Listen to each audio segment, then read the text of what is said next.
Sir मैं painting बना रहा हूँ सर मैं आपको समझाता हूँ सर। मैं चित्र बनाता हूँ सर, मैं आर्टिस्ट हूँ। मजा लीजिए सर।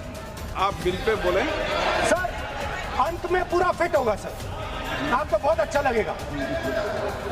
पूरा अंत में पजल जैसे फिट हो जाएगा। नमस्कार दोस्तों, आप देख रहे हैं ए न्यूज टुडे।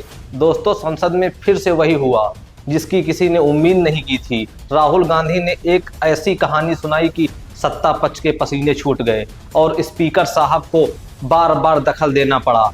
चलिए जानते हैं क्या था वो जादूगर वाला किस्सा जिसने दिल्ली की सियासत में भूचाल सा ला दिया है। राहुल गांधी ने अपने भाषण की शुरुआत में एक दिलचस्प किस्से से की शुरुआत। उन्होंने बताया कि कैसे बचपन में उन्होंने एक जादूगर को देखा था जो टोपी से खरगोश निकाल रहा था, लेकिन कहानी में ट्विस्ट तब आया जब जादूगर खुद अपनी ही जंजीरों में फंस गया। राहुल का पंच लाइन, जादूगर ने जंजीरें तो बांधी, ताले भी लगाए, लेकिन जब उसे बाहर निकलना था तो वो खुद ही उसमें फंसा रह गया।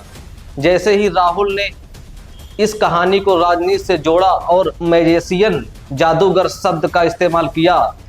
सर, जादू का शो था और वहां पे 300 बच्चे बैठे सर। गार्डन में था, जादूगर था सर, लाल रंग का कैप पहना हुआ था। उसके सामने 2-3 मेज टेबल्स, एक पे वो टोपी, एक पे 2-3 बॉल थी, उसके इंप्लीमेंट्स थे। उसने शुरू किया सर। पहले उसने पहले टोपी उठाई और टोपी में से उसने खरगोश निकाला ऐसे। बच्चे देख सर, सुनिए सर, कनेक्टेड है टोटली।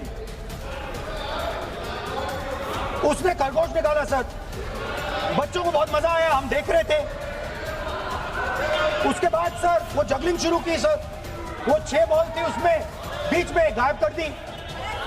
बच्चे बिल्कुल हैरान, हम तालियां बजा रहे हैं, हंस के तालियां बजा रहे हैं सर। उसके बाद क्या हुआ सर, वो मेज थी सर, वो मेज पे खड़ा हुआ ऐसे, और उसके असिस्टेंट्स आए और उसने उस पे चेन बांध दी, 3-4 चेन। और असिस्टेंट्स आए, वो ताले लिए, उन्होंने ताले लगा दिए और सब ऐसे खड़े हो गए। चेन लग गई सब जगह और उसके ऊपर उन्होंने वो कैप सा लगा दिया काला। Sir, artistic freedom. मैं इसलिए कह रहा हूँ सर, उसको ऐसे किया। आप प्रतिपक्ष सर, आज मैं कर रहा हूँ सर। प्रतिपक्ष के नेता, ये पुराने समय की ये जादू की नो, ये ठीक नहीं है। Not fair.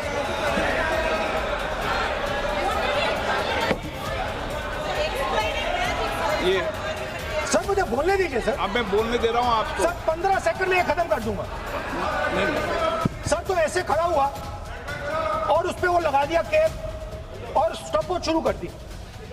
1 मिनट 3 मिनट का टाइम दिया सर। 3 मिनट वो ऐसे अंदर कर रहा था उसके। सर, 3 मिनट बाद क्या हुआ, उसने अपने असिस्टेंट बुलाने शुरू कर दिए। कहा कि भैया इधर आओ, इधर आओ, इधर आओ। वो आए, उन्होंने कैप उतारा, उसके ताले वहीं के वहीं, वो फंसा पड़ा। हम हंस के मर गए सर। ये हो क्या रहा है? 300 बच्चे सर हंसना शुरू कर दिया। क्या था सर, अब हुआ क्या मैं आपको बताता हूँ, कनेक्टेड है सर। सर, हुआ क्या, मैं राहुल गांधी जी, उसके बाद सर बोलने दीजिए सर।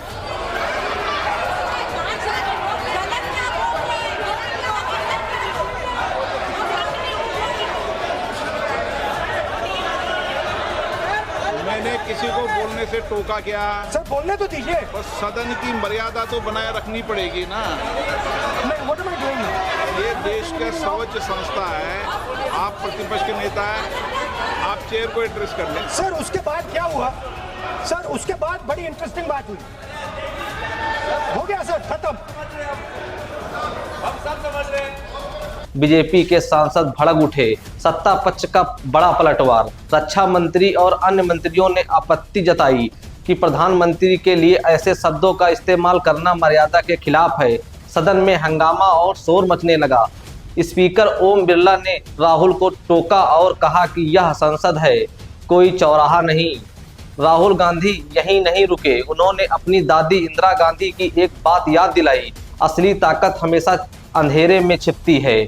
लेकिन सबसे ज्यादा चर्चा राहुल के उस नंबर 16 वाले रहस्य की हो रही है। उन्होंने जाते जाते एक पहेली छोड़ दी और कहा, आपकी सारी समस्याओं का जवाब इस नंबर 16 में छिपा है। जल्द ही सबको पता चल जाएगा, क्या राहुल गांधी ने किसी बड़े घोटाले की ओर इशारा किया है या फिर ये सिर्फ एक राजनीतिक दांव था। मैजिशियन वाले बयान को तो सदन की कार्यवाही से हटाने की मांग की गई है, लेकिन राहुल की ये पहेली सोशल मीडिया पर वायरल हो गई है। राहुल गांधी ने संसद में नंबर 16 का बम फोड़कर माइक तो छोड़ दिया, लेकिन सत्ता के गलियारों में हलचल अभी शुरू हुई है। आखिर क्या है इस 16 तारीख और 16 नंबर का असली सच? क्या राहुल के पास कोई ऐसी फाइल है जो खेल पलट सकती है? राहुल ने भाषण के आखिरी हिस्से में फोन की तरफ देखते हुए कहा था कि 16 अप्रैल को उन्होंने कुछ ऐसा नोटिस किया जो डराने वाला है। संभावित संकेत क्या हैं? यह किसी डील की तारीख है या किसी खास बिजनेस पार्टनर के साथ हुई गुप्त बैठक का इशारा? राहुल का तंज, प्रधानमंत्री जी कल बहुत लो एनर्जी, कम ऊर्जा में थे और टूटे हुए लग रहे थे। जब बीजेपी ने राहुल पर सेना और देश का अपमान करने का आरोप लगाया तो राहुल ने बेहद आक्रामक अंदाज में जवाब दिया। बीजेपी और उनकी लीडरशिप को एक कंफ्यूजन है। उन्हें लगता है कि वो भारत की जनता हैं और वो ही सेना है। आप सिर्फ एक राजनीतिक संगठन हैं। आप सेना के पीछे छिपना बंद कीजिए और सीधे हमसे बात कीजिए। राहुल ने दावा किया कि सरकार जो बिल ला रही है वो केवल एक पैनिक रिएक्शन है। राहुल का दावा है, सरकार को पता था कि विपक्ष इसका विरोध करेगा। बीजेपी का मकसद है कि प्रधानमंत्री को यह दिखाना था कि वो महिला समर्थक है, जबकि असल खेल इलेक्टोरल मैप को बदलने का है। आप क्या सोचते हैं? क्या राहुल का ये अंदाज सही था? कमेंट बॉक्स में जरूर बताएं।